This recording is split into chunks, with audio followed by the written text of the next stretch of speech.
Are you cooking something? No. Something smells awful. What's that supposed to mean? Really, something smells.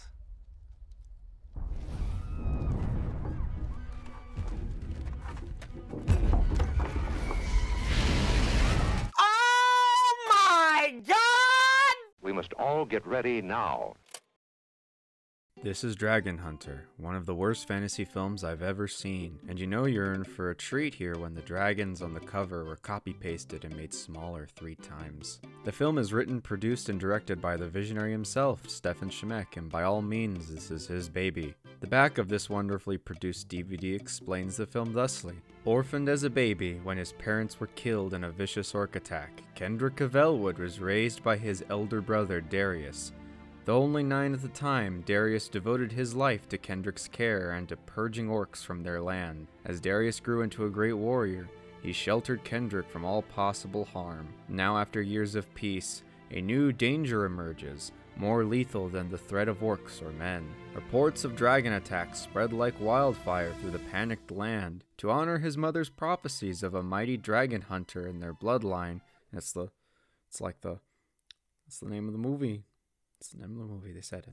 Darius leads Kendrick on a perilous journey to the Castle of Okard, the Dragon Hunter training grounds. This bastion of emotional vibrance is Darius, and I like how of the zillion frames of footage they have for the final render of the movie, they chose the one where he looked absolutely dead inside. And to be fair, I don't really blame him. This film has the tendency to suck the soul right out of you like a Dyson 2-in-1 power vacuum, because nothing says adventure more than 3 shots of characters doing nothing particularly interesting at all. The movie itself is distributed by Cone, who are responsible for hit classics such as knockoff Hallmark movies, bad fantasy movies, and Christmas oranges. Honestly, everything in this movie is pretty terrible. And unfortunately, over the course of the last week or so, I've become something of an expert on this movie, and that is not a good thing. I mean, not even the trailer does a good job at selling this shit to you. Have you tracked orcs before? I hunt them. Have you killed any? It's almost like most definitions of hunting imply the killing of the thing. I'm just saying. Honestly, I'm a bit confused on the film's production. On one hand, you have Mr. Shemek sitting in some LA ADR studio, and a crew of folks surrounding a half-naked dude only for the final production to come out flat and cheap looking. Regardless, the film seems really cheaply made, and we'll be sure to get into that particular point later on in the video. As far as fantasy films go, it's got all the country fixins. You got bad CG, poorly developed cliche-riddled characters, arcs that go nowhere, and enough wooden actors you could build a small freighter. I mean, you know it's bad when one of the featured actors on the back of your DVD is like... To Nathan, I mean, he's there really, like, I think he would like to be a dragon hunter and a hero. He would have loved to be, but he's not the hero of the film. And he is supportive of Darius when he finds out that Darius is the dragon hunter. Yeah, my character, he's in the movie. On YouTube, there's a whole channel dedicated to the behind-the-scenes footage, which really boils down to 1 to 2 minute videos of people on set talking about the film. These clips range from the director quietly sitting in a room to how the CG is animated, to even the actors themselves criticizing the aforementioned CG. When I was fighting the dragon, it was just like chopping a sword at the air because the dragon's CG. And you know the movie's got even more problems when they have editing mistakes in the behind-the-scenes footage. Lower your arms! Helps a little bit. So 2 was pretty good, huh? Yeah. Lower your arms! That one. Lower your arms! Since I paid money for this shit, I figure I'll review it as an actual product, and while I've rather generously stabbed at it, I'll try to do what I can to treat it with some fairness. What little of this film merits praise, but I'll try my best. The movie opens to a blurry montage of shapes and evil shit moving around. Some orcs kick down this little boy's home and kill everyone inside. As the chaos subsides, we're introduced to Kendrick of Elwood, this film's protagonist. He's played by McCain Nelson and has about all the energy of a $5 pop socket. We better get back to the village. Right now? Why? Do you trust me? Yes. So is it you can't speak, or you just don't? We'll get a bit more into his character later, because Lord help me, he's the only one who can't act in this movie. As it turns out, the sequence we just witnessed was all a flashback of his dramatic and not at all cliche backstory. It's not a particularly clever opening, but whatever. You think for a movie called Dragon Hunter, where Kendrick is supposed to be this prophesized dragon hunter, that maybe he'd have dreams about dragons, seeing as they're tied into the fabric of his identity, but perhaps it's all part of the visionary Stefan Schmeck's brilliant design. Or it's just not. Much is said about bravery, but bravery is defined by fear. Cowards fear the loss of their own lives. But if you fear more than death, then you understand the darkness. You know there are some wounds that never heal. You know that some things you lose are gone forever. That some things are worse than death. What? I guess we'll have to take a closer look at the opening monologue. Oh boy, here we go. The monologue starts with talking about bravery, but then it goes into some shit about understanding the darkness. Like, shit, he says bravery is defined by fear. No. Bravery is defined as defying fear. Besides, who is the dialogue aimed at? Kendrick? Why'd it cut away from him before it was finished? The whole thing reminds me of the guy who opens Duty Calls, that Call of Duty Epic Games parody. War. War never changes. Or does it? The war has changed. Did it? The answer is no. Unless it is yes. Ladies and gentlemen, it's just gibberish. Gibberish of an insane person. We cut to Kendrick's older brother Darius hunting in the woods. Darius is played by Eric Denton, and he is... It's terrible. He's terrible. It's really terrible. This man couldn't muster an expression to save his life. A Hobby Lobby styrofoam headpiece has more life in it than Darius could ever hope to have. I guess it runs in the family. But I digress. Suddenly, Darius finds a burnt dude in the woods who says he was attacked by a dragon, and with no time left to lose, takes him back into the village for help. I love how despite being in plain view, he somehow misses the medium rare man until he places his hand on the tree dramatically. Of course, in accordance with Stefan Schmeck's brilliant design, this symbolizes how utterly blind Darius is to his dragon-oriented responsibilities.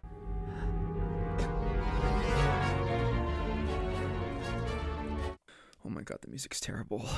Oh my god, he just brought this random bloody dude into these people's homes like the shit. Back! Back, you dirty plebeians! Main character coming through! Water! I need water! Yeah, just walk slowly over the dude and look at the suffering man. It's not like this is an emergency or something, jeez. After Darius invades some poor people's manger, he tries to help the man.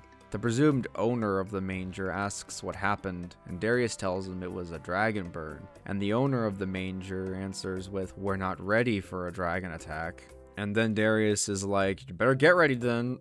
They don't get ready. Before Darius can extract anything relevant out of the dying man, he does what dying humans tend to do sometimes and dies. Where afterward we cut to Kendrick, standing around some grass, waiting for Nalia, I guess, who is at the well. Why? Who is Nalia? We're never really told. Darius meets with Kendrick and they have an awkward conversation about marriage. Why haven't you married, Darius? I never thought it important. Anyway, how is your sex life? As the two brothers return to the village, they go about joking and having a good time throwing banter back and forth. It's not like a giant murderous reptile is flying nearby and could very soon destroy the village. It's not like that's off the table yet. Maybe someone could act seriously about it? Or not. This is directly followed by several random shots of nature. Now here's a common thing we'll be seeing in this film. I shit you not, tons of the scenes in this film are followed by random shots of nature which are, at times, completely unrelated to the previous scenes, and you can tell this was done to reach the 1 hour and 30-minute runtime. So brace yourselves, we're only 6 minutes into the movie. Oh boy. We fade to later that night where Darius and Kendrick sit in their house talking about their plans for tomorrow. So how far to the Haven? 2 days, if we're slow. Couldn't you have bought a mule with all the money you made selling my stuff? There was barely enough for the journey. Wait, what's the Haven? Why would they be going there? Is it to be safe from the dragons? Another thing you'll notice in this movie is you don't know where anything is! Many different characters throw random locations at you with such violent intent you'd think it was the boiling melted candy of a 4th of July parade. So how far to the Haven? 2 days. Haven? What's the Haven? I don't Nathan understand. Where is that again? What country are we in? What kingdom?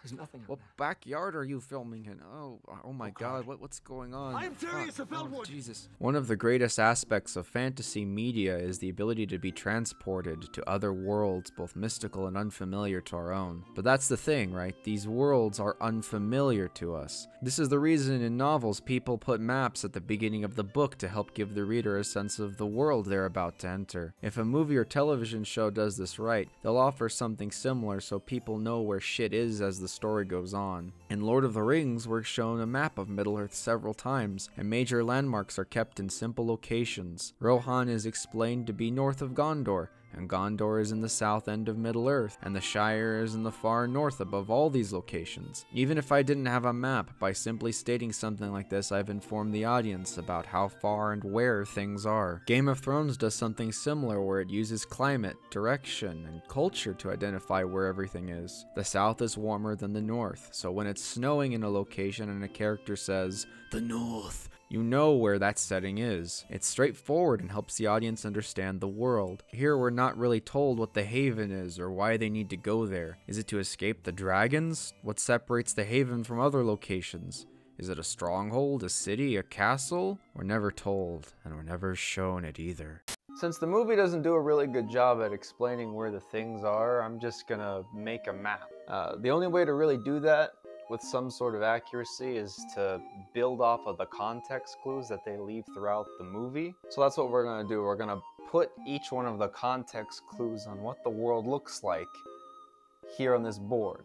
Then we're going to take those clues and draw a map out of it. Now, the thing here is that if we don't get those right, then we can't build an accurate map. Of course, I'm going to have to take some creative liberties here and there because there really isn't much to go off of. There's like, I think, a grand total of like 4 locations in the entire world in this setting they've developed, if you even want to call it a setting. So please bear with me as I attempt to build this map. Also, if you want to see the final thing, just keep on watching, and hopefully by the end of this video we'll have something that looks like a real good map. Something as a frame of reference. The first clue is that we know that Elwood exists. Now we know that we have Elwood, which is the one city. Oh man, I forgot something. There we go. Now that we have the ruins of Elwood because it gets annihilated by a dragon, we're gonna have to go and find some other materials here to build off of. You know, like locations, landmarks, general world stuff. We also know that the Haven exists, so I'm gonna put that down. Another context clue is that the Haven is a big settlement. How do we know this? We know that the Haven is a big settlement because they were gonna do trade there, which means it's gotta have shit in it. It's gotta have like horses and sheep, bread, people, buildings. Let's assume it's a city, since it's like a major settlement or something like that, I don't know. After another terrible exchange between Darius and Kendrick, Kendrick makes it known to the audience he smells something off. I mean, you've been together in the house pretty much this whole time. Just saying, maybe you'd know that he was cooking something. Really doesn't look like he's cooking much up there. Kendrick smells something before the anticipated dragon shows up to destroy the village. Oh my god, he's just standing there like an NPC. Come on, man. The combat music's cute. Get going. Jeez. As they flee the village, they stop for a moment to argue about their next course of action. Fuck Nalia, I guess. They make camp, presumably outside the village deep in the woods, where they talk about how to survive and not be detected by orcs because Darius hunts them and all that. What's the first step in keeping us safe? I know. If you don't want orcs to find you, you imitate them. Right. If we build fires like they do, they ignore us. Excuse me, what? That's like putting an American flag over your Spanish fort and saying, if we fly the same flag as them, they'll leave us alone. No, if anything, they'll think you're one of them. Worse yet, humans fleeing the village from the dragon attack might avoid or attack you or something. I don't know. Later in the night, some tiny little orc boys are probably going to be scooting along, hungry and tired of murdering fucking infants when, lo, they find your small camp and think, Looks like meat's back on the menu, boys.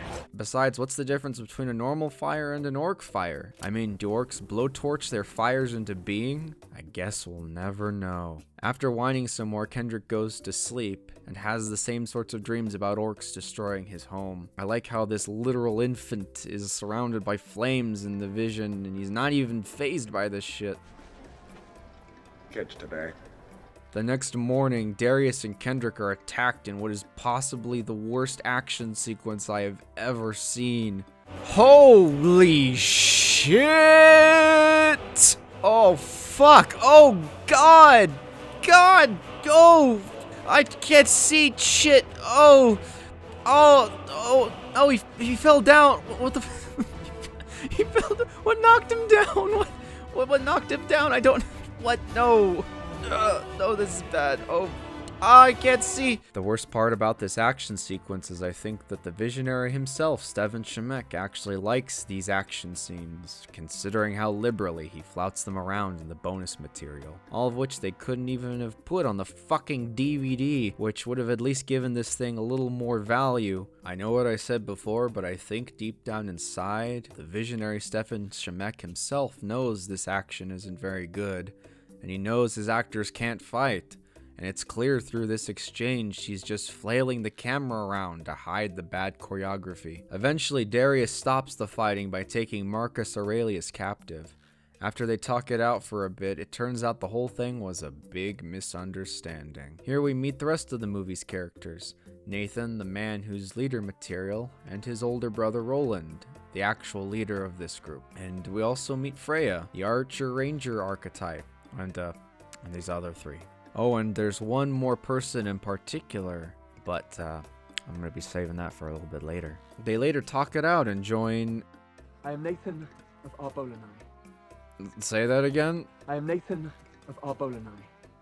I don't know how you spell Arbolanai or Ebolanai, so that's gonna go on the map. Yep, there we go. We know that they're from Ebolanai, and that Ebolanai is in the same direction as Okard. And Okard is in the west, as indicated by that scene that Darius has where he's talking to them about, like, getting escorted or something. At this point, we have the ruins of Elwood, the Haven, which we assume is a city, Ebolanai, which is a village that the people are from, and then we have Okard, which is in the west and is a castle. So that's where we're at right now. To this day, I'm not entirely sure who these people are supposed to be. Are they wandering adventurers? Travelers? Mercenaries? It's all so vague. Basically, Marcus Aurelius tells Darius it's because of his fire that he mistook him and Kendrick, the clumsy over there, for orcs. Guess their eyes don't work so good or something. It's almost like...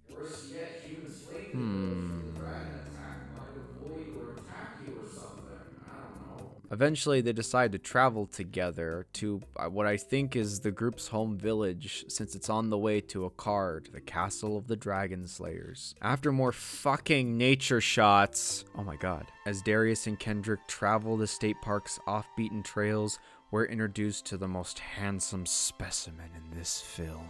This is Olek. What a man! If there's any reason to watch this film, it's for Olek. He's played by the talented Isaac Singleton Jr., who, as the DVD box art lays out, is from such movies as The Wonderful Pirates of the Caribbean, and then a bunch of other bad movies. Right now he makes a living doing voice work, and in fact he was the one who did the opening narration. I mean, who else would have a voice silkier than Wonka's waterfall? Another interesting tidbit about Mr. Singleton's involvement with this movie is, while he is credited on IMDb for his role, the film doesn't even show up on his Wikipedia page. I'm just saying. Kendrick asks about the tattoos on Oleg before he gets pushed around by these dudes whose only purpose in this film seems to be to break the world record for most headaches induced within a 10-second period. Good boy. He'll never tell you that. No. Why not? Because he can't speak. Is that true? What, you calling him a liar? Call me a liar? You better watch your pretty face. If this film hasn't robbed you of your senses yet, you might have noticed some people speak with American accents while some speak with British ones. Listen, I'm not against American accents in fantasy movies. If you can justify it, sure, go ahead, use them. All I ask in return is that the film be consistent. Just pick one accent and stick with it. Jesus, it's not that hard. You just best watch your legs, lad. Yeah, try.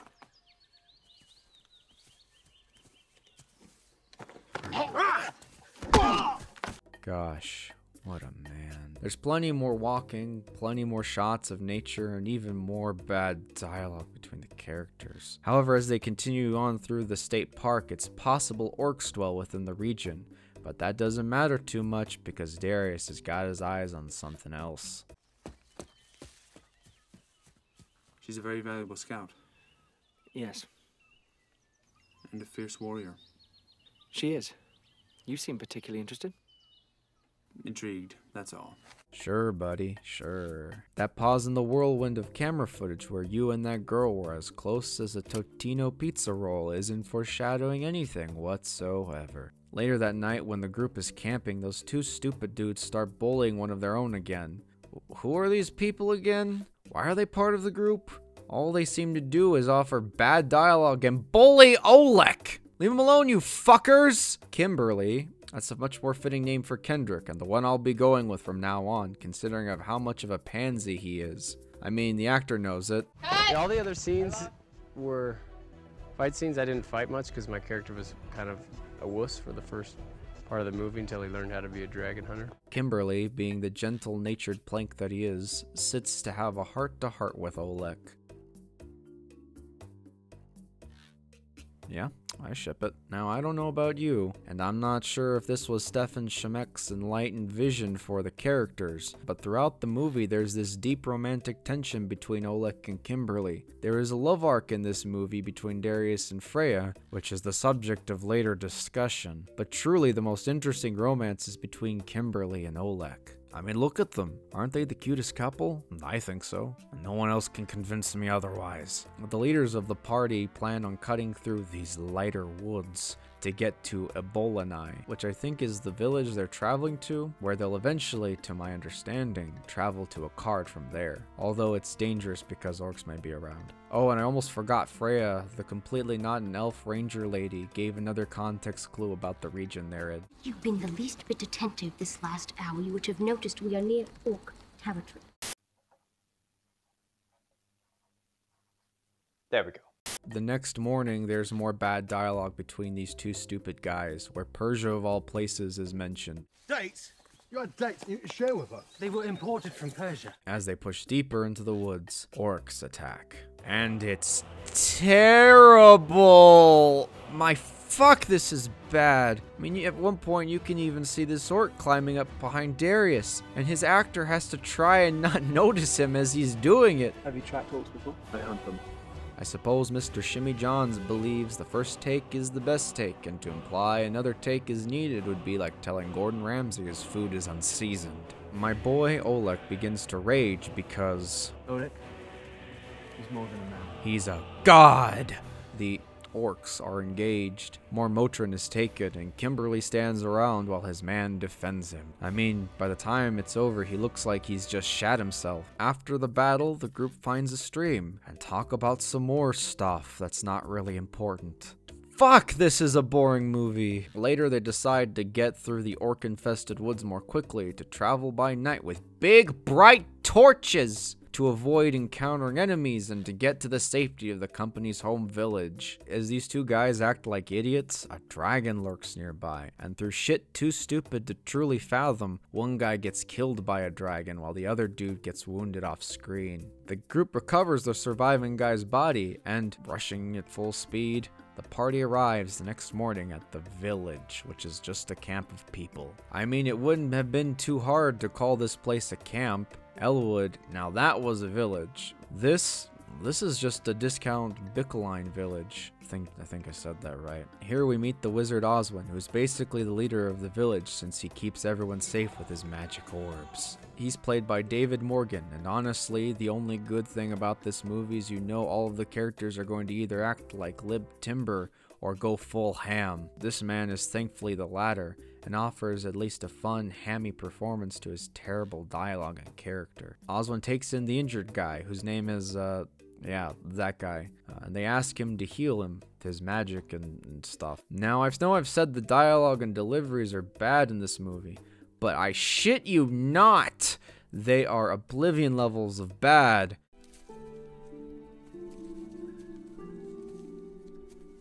Why did you leave? I need to gather Benradonna leaves.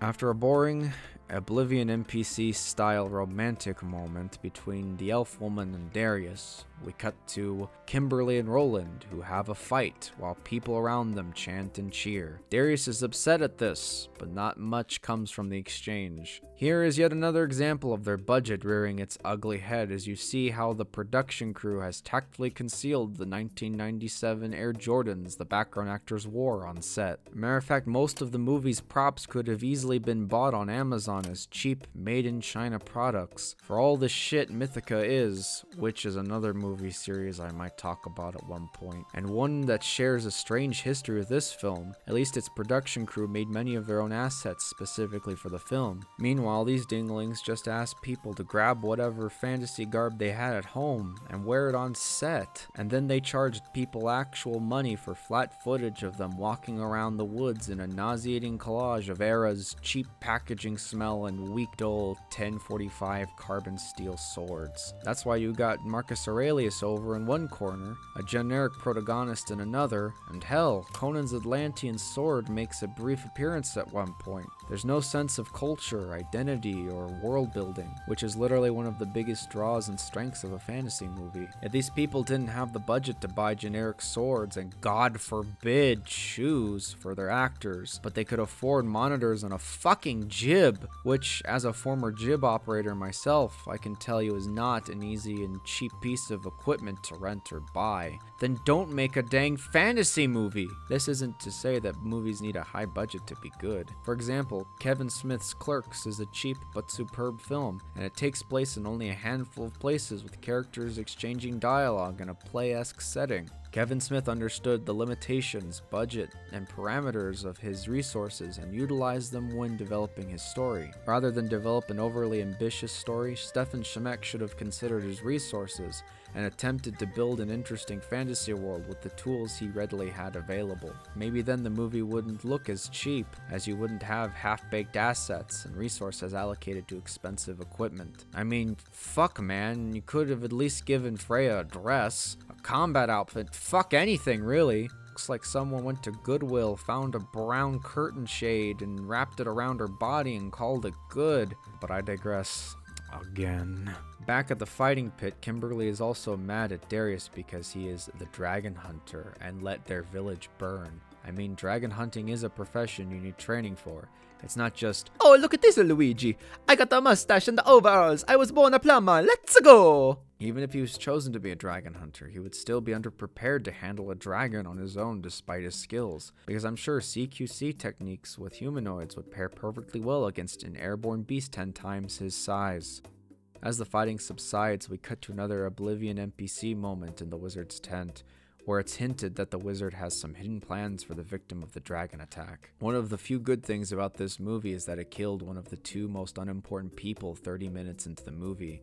That's 30 minutes too late if you ask me. And if fortune favors us, he'll go too. Though I guess it seems like the guy is going to make it, or so Oswin tells us. Tonight, we grieve for the loss of one soldier. But we rejoice in the life of another. Malnek will live! Wait, that guy who died was a soldier? What? For what army? For what kingdom?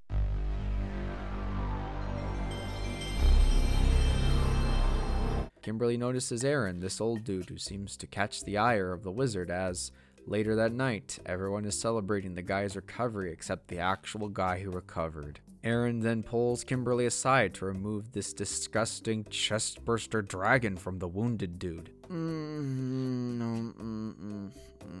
Yes, you see this shit? This is a movie called Dragon Hunter, about dragons. Literally one of the fundamental characteristics about dragons is they lay eggs. Don't get me wrong, do reimaginings all you want, especially if it's interesting and relates to the story, conflicts, and themes. He also just murdered the guy, cause, spoiler, he never comes back. It's just this shit. It's just there. Why do dragons have chest-bursting babies? What's the point? Is there a point? Darius has a romantic expository campfire moment with Freya. It's about as romantically compelling as two pieces of driftwood boinking together. The wizard goes into a tent only to find the chestburster has been removed, which, I mean, should have sent some red flags, but okay. Why didn't they destroy the dragon chestburster? Did they destroy it? My brain. As they're traveling to a card, at long last we're told what makes a dragon hunter so special, 50 minutes into the movie. I heard that the skin of a dragon hunter would be impenetrable, that he would have the strength no mortal man possessed, and that he could not be burned. You've heard a great many things. Also, the group hears a sound and rushes to meet it in the woods.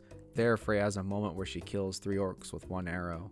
This is also the reveal of her ears and her heritage. No one is surprised by these revelations, because of course they're not. There's more walking, more talking, more shots of nature!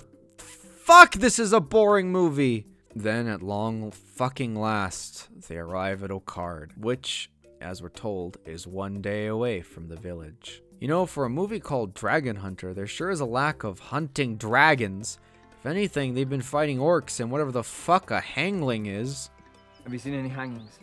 Why are there even dragons in this if they show up a grand total of 4 times in the movie? You know, my favorite part of How to Train Your Dragon is when Hiccup walks around the forest near Burke with his buddies between shots of trees, grass, and rocks. Why is there a skeleton here? Who killed him? The previous owners? Dragon hunters? Orcs? Do orcs occupy the castle? At one point it's mentioned it's an abandoned castle. So barren. Abandoned for years. Wait, what? Are we going to get a backstory here? Maybe some lore? An explanation? Of course we're not. Why do I expect anything more from this film? When they get to the castle, the writings on how to train new dragon hunters seem to be, at first, missing. However, they discover past the artificial $4 plants that the writing is literally on the wall. Fuck me. We cut to the wizard doing some fucky magic shit, and that's about it. Afterward, Roland and Nathan talk for a bit outside, near a lean-to, because they couldn't find another room to film in. This is a pointless scene that goes absolutely nowhere and offers nothing to further the story. I mean, they could have brought in tapestries or something to cover the walls of the one building they had. That way it could have looked like different rooms in a much larger castle, but then again that would be asking too much from this movie. Despite my thoughts on Red Letter Media's film Space Cop, at the very least they utilized their small warehouse and changed out the areas inside of it to make different interior shots. Maybe Stefan, in spite of all of his power, couldn't convince the national park to let him film more than a handful of days in their dirty, empty storage shed. But who knows. Aaron, the old dude from the village, sneaks up on Darius. He needs more than you can offer. Jesus Christ. Aaron talks to Darius about dragon slayers and how Kimberly is a dragon slayer and all that BS we saw coming from a mile away. Darius breaks the news to his brother. Kimberly sulks for a while as Oleg, that man, gives him some advice. Do not be afraid. When the time comes, you will know your true power. You will fear more than death. Then, your eyes will be opened. Holy shit, his voice is just... Oh, it's beautiful. Later, we're given was essentially the climax of the romance arc between Darius and Freya. I suppose we've all been keeping secrets. No, get those lights off! Off! I've lived a long time, Darius, and I have found little merit in either of our races. Someone hurt you. Men are bloodthirsty and foolish. Sweet Jesus, she's pouring her heart and soul into this tragic backstory, and that is the face you make? The music is also fucked when they kiss.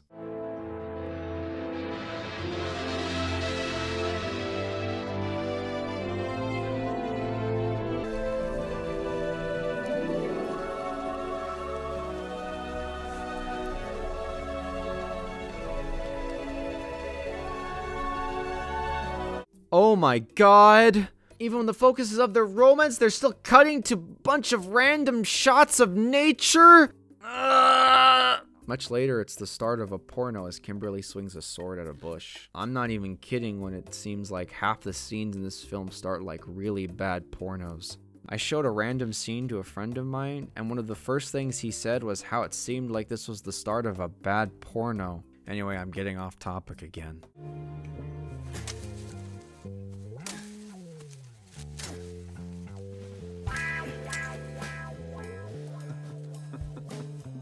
You know, if you use that thing, you should really learn how. Darius then trains Kimberly to be a man in one of the worst training montages I've ever seen. Still more training than Ray ever went through though. Ah yes, throwing daggers, using a staff, and all these skills are essential to slaying a dragon. I'm gonna skip right on ahead here for a bit and spoil it for you people, and say that none of these skills will ever be used when he fights the dragon. There's no point to this montage. We're not shown any new information, like where the dragon's weak spot is or anything. It's filler with the illusion of progress. I guess that's not entirely fair. Aaron mentions how sunlight has the capacity to blind dragons, as they're typically nocturnal creatures in this world. But that doesn't really play any sort of significant role in the story, so there's that for you. After all the training, Aaron reveals the epic fantasy sword in this world, which costs $70, and they keep under the fireplace. This is a really weird scene. Basically, Aaron and Kimberly walk into this empty room. Aaron pulls out the sword from under the fireplace, gives it to Kimberly without further explanation of what it is, its history, or greater significance, hands him a shark tooth saying, "They can be killed," and leaves. Are you going to say what the sword does? Is the sword special? Was it made in Taiwan instead of China? Usually the magic sword or great boon reveal is a major stepping stone in a hero's journey. The sword represents a great milestone, and its magical properties often lend them the ability to conquer the task or evil they've set out to defeat. In The Legend of Zelda, the Master Sword is used to bind, slay, and seal the greatest darknesses of the world away. Or in King Arthur's case, Excalibur is a symbol of his right as king. Here the sword is just there. In fact, they've done very little to alter the original blade's design apart from changing the hilt's material and removing a piece of the pommel. What makes the sword so special? How did the quest of obtaining it change the character? What did Kimberly have to do or sacrifice to get it? What is the fucking blade's name?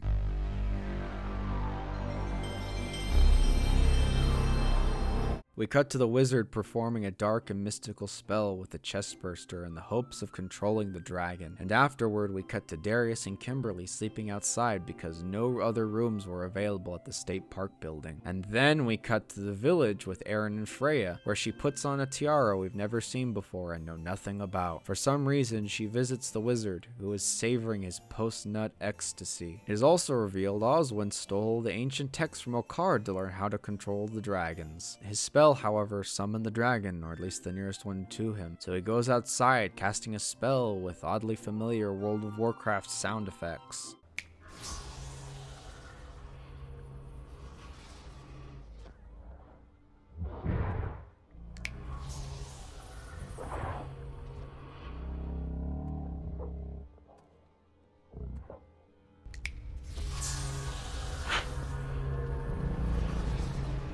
You are my servant.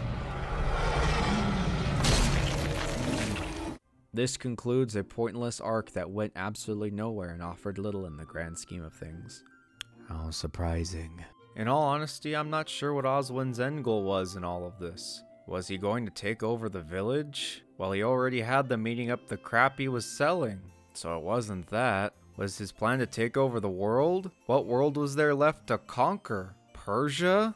Maybe if we were shown a large city or settlement outside of the lush surroundings of the national park, maybe it'd make sense, but that would require world building, a sense of place, and effort. However, the summoned dragon has destroyed the village, killing or injuring most of our characters off screen. Kimberly and Darius rush to the village, where Darius meets his love interest, who was buried under two oddly familiar poles. Hey, I've seen this one. Jesus Christ, this is just the set they used for the destroyed village in the flashbacks. Stefan Shemek, that sly dog. He thought adding 2,000 speed-ups and dark filters could hide this from me. But he underestimated the fact that I have a keen eye and no life whatsoever. Also, Aaron died at one point, despite the fact he's still breathing in the shot following his death. Come on, man, hold your breath for like 20 seconds. It's not that hard, jeez. After nearly murdering Freya in cold blood because a dragon put a chest burster in her, which they find out wasn't the case. I mean, imagine if you were conscious during the insertion process. You'd know if it put a thing in you. Also, the dragons tend to leave burn marks, as Aaron states here. They cut you open. They stick it in. And then they close the wound with flame. So if there's no burn, and she doesn't recall being injected with one, that means she just wanted him to kill her. Oh my god. Damn. That's cold. Darius and Kimberly are guided by Roland to a refugee camp near the village, where there are 5 people left, and a bunch of other doofuses, along with... Oh, thank God. Holik is okay. Apparently most of the refugee camp also includes most of the women and children. Our main characters talk some more. Fuck, this is boring. And finally, those who are left decide to take the dragon head on. But Kimberly has a plan, and they track the dragon through the woods, even if it is a predominantly airborne predator. Kimberly notes daylight will keep it blinded, and hide them from its detection. Finally, they track down the dragon, not in its lair to hide from the daylight, of course, but right out in the daylight because Mr. Stefan Shipwreck enjoys subverting expectations in a way that'd make even Ryan Johnson come. The group prepares for battle, and they fight the dragon. Oh my god! Oh my god, oh god, fuck, oh shit, oh fuck, this is terrible, god damn it. Holik! No!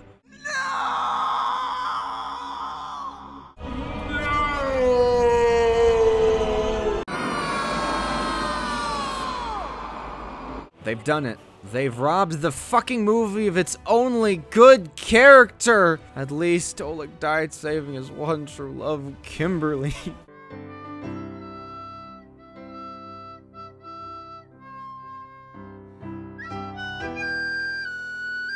Of course, the daylight tactic does jack shit as the dragon still smells, hears, and everything else. Like, fuck, nice work, Kimberly, you idiot!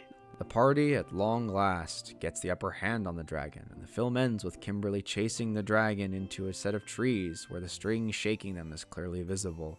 And at long last, he drives the dragon over a cliff where this thing is whatever it is, and fucking kills the dragon. But not with the special sword, but with his brother's sword.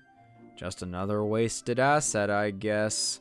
And after all that, they get the one jib shot that probably cost more than they should have spent on it, while Kimberly starts to monologue about bravery and fear or some bullshit.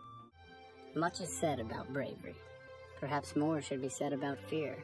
A great friend of mine told me not to be afraid, that when the time came, I would find my strength. I found out that my fear was my strength. A fear that darkness might prevail.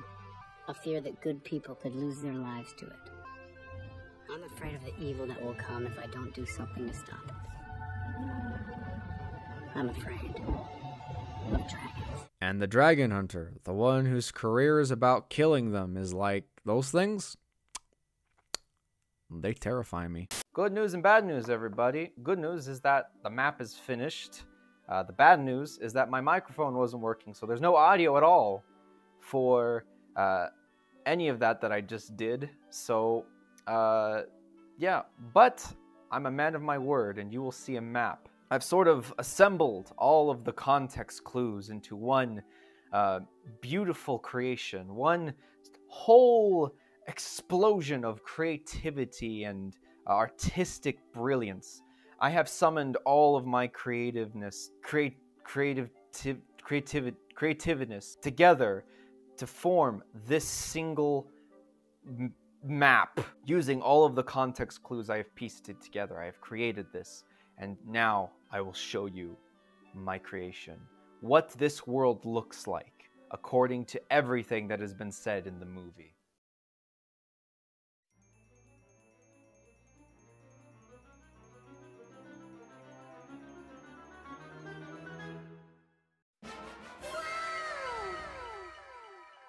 This, my friends, is Generia, a land of terrible CG, pain, anguish, a land without shoes. Let me take you on a tour of this humble nation. Now, I'm gonna kind of go through how it is and why it is and what it is and so on and so forth, and how this map came into being. First, we start with a frame of reference, which in this case is the ruins of Elwood. After they meet with them, they go through orc territory as they battle them, and he's very suspicious of them over here since Darius, hunts orcs and all that. Afterward, they come to this river. They talk there for a little while, and have some of the most boring scenes imaginable. And then they come to a camp here. They go through the dragon field where the guys get wounded and killed and whatever. They come to Abolanai, the camp village with realistic tents. From Abolanai, they go to Okard, the castle of the Dragon Slayers. Now, I've accurately depicted it here behind these mountains, if you want to call these mountains. And yeah, that's it. Oh yeah, there's also Persia. There's dates over here. And this is the Haven. I didn't know what the Haven's supposed to look like. I thought that it would be a place of magic, mystery, sustenance, and beauty, unparalleled and unmatched in any other fantasy world. So I imagined that this place, that the Haven, was a Planet Hollywood. Most notably, Planet Hollywood in Disney Springs. And this up here is the name of this beautiful land. All of this that you see here, all of this beautiful land is named Generia. Now, of course, you have to have a flag. A good flag has, the following. It has only a few colors, I think 2 to 3 colors, no letters or words on it, simple shapes, symmetrical, and it has a very pleasant design that represents certain aspects about the nation. So of course I've given it a flag with a complex shape that is not symmetrical, with 2 vaguely letter-shaped items, and no colors at all outside of the map background, because I don't have other colored markers. Yeah. Overall, I promised you a map. I promised you the most artistically beautiful, stunning point of reference, and this is what I have given you. You have forests, you have grass, a river, a border that Darius mentions, to Generia, of all places. So if you ever watch this movie, and you think to yourself, I don't know where shit is, just come to this part of the video, pause it, and then look at this map, and you'll know where everything is. Now get back to the main video. Obviously, the film is pretty bad. The world building makes no sense. You don't understand what the kingdom's history is, where the kingdom even is, its relation to the elves, or what the elves are even doing while the dragons are running amok. Like, fuck. A lot of this just comes off as, oh, let's just add, like, magic and elves and dragons. It's a fantasy movie now! Modern contemporary fantasy is now a lot more than just adding in a bunch of dwarves and elves and magic and shit. It's about world building. It's about creating stories with interesting characters. It's about building diverse and unique worlds. Worlds that have their own sense of logic, have their own sense of identity, and this has none of that whatsoever. As a matter of fact, this is the farthest thing from having an identity. Honestly, there's not even really a history. What is Elwood? What does it do? Is it a farming village? Is it a mining town? By even adding that, you would make it something more than it actually is. It's just a home for them to come from, a place, a title to add to their name. It's nothing, it's just nothing. The main premise itself doesn't really make much sense. There's a movie based off of a cartoon called Dragon Hunters, I think, and at least they do that. They go about hunting dragons in this world for money and stuff. Even in Dragonheart, which is like a movie I think I'll look at one point, even he's like, yeah, well, I'm gonna con people by hunting dragons that are, you know, terrorizing the land. There's still a sense of place, a sense of reason for dragon hunters to exist still, because dragons are around terrorizing the village, even if it's a scam. But the premise itself starts off with focusing on orcs, but clearly dragons are the main bad guys. So why aren't the dragons the main bad guys? Why wasn't there just one specific dragon that had like a vendetta against humans and, you know, maybe murdered Darius and Kendrick's, I don't know, like family or something? I mean, that's a straightforward, simple narrative with a clean-cut bad guy, but I guess that's just too much for the visionary Stefan Schmeck. Well, that's the end of it. Fuck. Clearly, this isn't a very good movie, and there's very little good going for it. Since I'm not the only person who watched this movie, let's take a look at what some of the online reviews have to say. Cliché concepts. Many continuity errors. Not very good. Really guys, how can you say anything good about this film? I'm pretty sure it was filmed in my neighbor's backyard on an iPhone. Wow. This is by far the worst movie I have ever seen. I want the 2 hours I wasted watching this movie repaid to me. In fact, I would say this movie is horrible. Bad camera angles with shaky footage. Horrible plot. Characters are badly developed. Storyline is horrendous. Not at all worth $10. I wish I was a genetic mutant so I could give it 10 thumbs down. And my particular favorite. The only reason I gave this 2 stars was because I'm a huge fantasy fan. The fight scenes were terrible. My best guess is that the camera movement was supposed to imitate seeing the action through a person's eyes. However, not only did that make me feel dizzy, but it also made it impossible to really understand what was going on. That, coupled with the sheer awkwardness of the dialogues and the emotionless acting of the characters, does not make a good movie. That's Dragon Hunter. A terrible, terrible fantasy movie that I'll gladly never watch again. If you enjoyed this review, please be sure to like it, or if you're in the mood, why not subscribe for more fantasy movie reviews. I'll also do science fiction ones in the future. It's kind of what the channel's dedicated to. I'll also try to cover other sorts of media like books and TV shows, all fantasy and science fiction related, of course. Yeah. If you want to see any other projects I'm doing, I'll also upload to my other channel, Wild Times Media, where I'm currently part of a Dungeons & Dragons podcast. So feel free to check that out if you're interested, and I rate Dragon Hunter 2 out of 10.